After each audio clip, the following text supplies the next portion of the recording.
Tens of billions of dollars are moving into physical infrastructure this week at a velocity that strains historical comparison.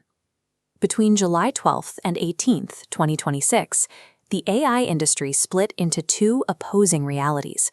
The physical hardware layer is accelerating, while the software layer is hitting a wall.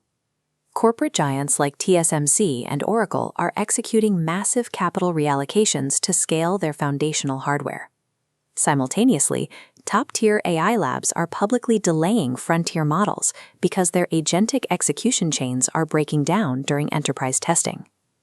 To understand market behavior right now, we have to ignore surface-level product type and track the hidden friction across the entire AI stack, from silicon macroeconomics down to micro-level code execution.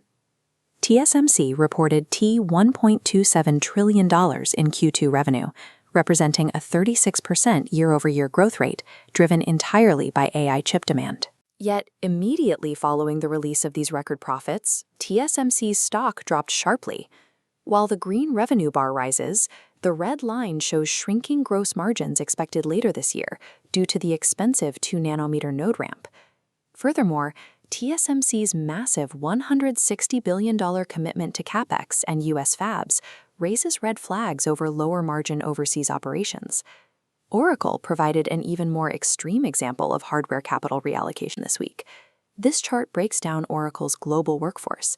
Abruptly, via email, the company terminated up to 30,000 employees, liquidating roughly 18% of its human capital. That capital is being directly diverted to finance Stargate, a $500 billion AI infrastructure partnership with OpenAI. This brute force infrastructure spending is causing severe market anomalies, clearly visible in the compute paradox between Meta and Google. Meta currently holds an internal hardware surplus. Their U.S. hyperscale GPU campuses are ahead of schedule, allowing them to rent out excess compute capacity. At the same time, Meta faces a severe external shortage. They still rely heavily on purchasing model inference from Google Gemini for content moderation. This split flow model illustrates Meta's dual-layered pipeline. While internal data flows freely, external requests to Google hit a hard lock, because Google Cloud is buckling under a $460 billion unmapped demand backlog. Capital is aggressively tearing up corporate structures to fund physical data centers, but hundreds of billions cannot outpace the raw demand for inference compute. Moving up the stack to the software layer, Google failed to meet its July 17th release target for Gemini 3.5 Pro. This is the third consecutive delay for the model, triggering a 4% drop in Alphabet stock as investors factor in the risk of losing the enterprise developer ecosystem. This branching decision tree diagrams the technical failure. Google had to rebuild the model from scratch after it repeatedly failed at recursive tool calling within agentic workflows. Additional structural flaws appeared in multi-step mathematical reasoning and SVG scene layout consistency, causing complex execution architectures to collapse entirely. To prevent developer churn, Google is heavily discounting compute and testing an upgraded Gemini 3.6 Flash model as a temporary stopgap. Microsoft is attacking this exact execution bottleneck by sidestepping single model reliance. Microsoft's Project Perception acts as a multimodal router, catching incoming cybersecurity tasks and assigning them to OpenAI, Anthropic, or internal models based on cost. By intelligently routing to locally compliant models, Microsoft bypasses the export bans restricting Anthropic's Fable 5 outside the US. To solve the other side of the software bottleneck, Anthropic backed a new $1.5 billion joint venture called Ode. Ode's founding thesis argues that the lack of return on investment in enterprise AI is a deployment and workflow problem, not a model scaling problem. By embedding a 100-person, cloud-first engineering team directly into mid-size companies, Ode is entering direct competition with OpenAI's own deployment company. Winning at the frontier layer no longer requires building the biggest monolithic model. The advantage belongs to whoever successfully integrates agents into corporate operations.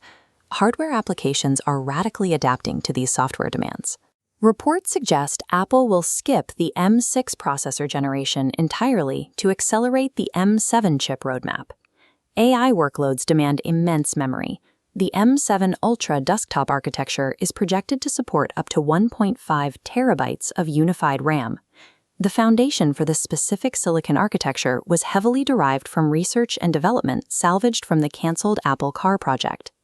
Given memory pricing, a 1.5 terabyte configuration pushes the hardware cost past $25,000, meaning Apple will reserve these units almost exclusively for its internal AI server racks rather than consumer desks. Downstream, academic institutions are restructuring around these powerful local models. The University of Chicago Law School explicitly banned laptops and phones for first-year students. The university isolated the classroom environment to preserve traditional, AI-resistant Socratic reasoning skills. In a deliberate dual strategy, they are simultaneously mandating the use of AI agents in legal writing courses, forcing students to learn real-world deployment tactics. As deployment accelerates, public anxiety regarding automation and layoffs is crystallizing into federal policy. A recent Verisight survey reveals that 69% of U.S. adults now support the creation of an AI sovereign wealth fund. Senator Bernie Sanders translated that sentiment directly into legislation, introducing the American AI Sovereign Wealth Fund Act. The proposed bill levies a one-time 50% stock transfer on all AI companies generating over $200 million in annual receipts. Tech giants struggle to balance massive physical capital with breaking execution code, while academic institutions and governments aggressively write new rules to contain economic fallout. At the base of the AI stack, tectonic financial reallocations are continuously pouring billions into physical hardware and data centers. At the software layer, that momentum slams into severe technical friction as agentic workflows fail to execute reliably. Right now, the entire AI industry is caught between infinite capital ambition and the harsh practical realities of implementation. So, which constraint breaks first? The margin limits of semiconductor manufacturing or the execution limits of frontier models? If you found this deep dive valuable, please hit that like button, share it, and subscribe to KYC AI Labs for more science behind the AI headlines.